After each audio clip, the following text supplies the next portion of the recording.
தன்ஷிகாவை கரம் பிடிக்கிறாரு விஷால். இன்னைக்கு நடைபெற்ற யோகிடா திரைப்படத்துடைய செய்தியாளர் சந்திப்புல இந்த தகவலை விஷாலும் சாய் தன்ஷிகாவும் அறிவிச்சிருக்காங்க.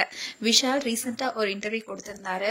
அதுல நான் ஒரு பெண்ணை காதலிப்பதாகவும் அவங்கள இன்னும் சில மாதங்களை திருமணம் செய்து கொள்வேன், அவங்க யார் என்பதை விரைவில் அறிவிப்பனும், நடிகர் சங்க கட்டட திறப்பு விழா நடைபெறுது, இது முடிஞ்சதுமே அடுத்த முகூர்த்தத்திலேயே என்னுடைய திருமணம் நடக்கும்னு சொல்லியிருந்தாரு.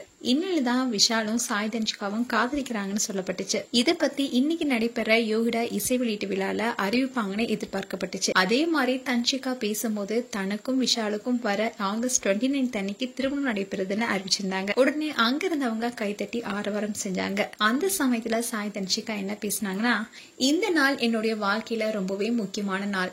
20 வருஷமா இந்த ஒரு நாளுக்காக தான் காத்திருந்தோம். இன்னைக்கு காலையில ஒரு செய்தியை பார்த்திருந்தோம்.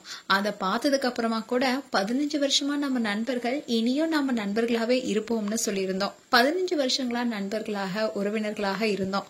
ஆமா, நாங்க ஆகஸ்ட் 29 அன்னைக்கு திருமணம் பண்ண போறோம்னு சொல்லியிருந்தாங்க. இத சாய் தன்ஷிகா சொல்லும் போது விஷால் வெக்கப்பட்டு சிரிச்சாரு. அண்ட் இது தொடர்ந்து விஷாலும் பேசினாரு. அதுல அவர் என்ன சொல்லியிருந்தாருன்னா, பேரரசு சார் கொஞ்ச நாளா கிசுகிசுகளை பரவ விட்டுட்டு அப்புறமா திருமணம் பத்தி அறிவிக்கலாம்னு சொல்லியிருந்தாரு. கிசுகிசு எல்லாம் போதும் சார், நாங்க 2 பேரும் கண்டிப்பா வடிவேல சரளா அம்மா மாதிரி இருக்க மாட்டோம். எங்களுக்குள்ள ஒரு நல்ல புரிதல் இருக்கு. இந்த படத்தோட ஆக்ஷன் காட்சிகளை பார்க்கும்போதுதான் கொஞ்சம் பயமா இருக்கு. அவங்களோட அப்பாவும் இங்கதான் இருக்காரு. அவருடைய ஆசீர்வாதத்துடன் இங்க அறிவிக்கிறேன். I am going to marry Sai Dhanshika. இதை தவிர எங்க 2 பேரை பத்தியே பேசி இந்த நிகழ்ச்சி கெடுக்க விரும்பலன்னு அதில் பேசியிருந்தாரு. அண்ட் இதை பார்த்த ஃபேன்ஸ் எல்லாரும் விஷால் அண்ட் சாய் தன்ஷிகாவுக்கு வாழ்த்துக்கள் தெரிவிச்சிட்டு வராங்க.